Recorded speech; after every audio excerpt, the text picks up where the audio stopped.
નામ ભારમરભાઈ. અચ્છા, ક્યાં રહો છો? અહીંયા ખાંભા. ખાંભા, પ્રાચી નજીકનું ખાંભા. ખાંભા. અચ્છા, આ શું બનાવો છો અત્યારે? દળવાના ઘંટડા.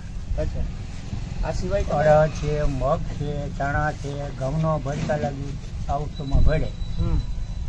પછી ચટણી વાટવાની, ખાંડણી, પથ્થરના ચોખા, એ બધી વસ્તુ બનાવું. પછી ઓરિસો, ચંદન ગાવાનો, શિવને મંદિરે એ કેટલા 3 ઠેકાણે ઉભે.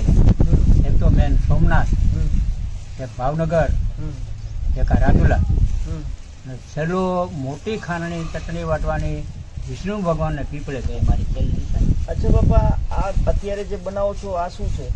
આ છે પથ્થર. આ મતલબ શું બનાવો છો? આ ઘટડો. આને બનાવવામાં કેટલો સમય લાગે? આ બનાવવામાં 8 દિવસ થાય. 8 દિવસ લાગે. 8 દિવસ લાગે. અચ્છા, આ પથ્થર ક્યાંથી લાવો છો અને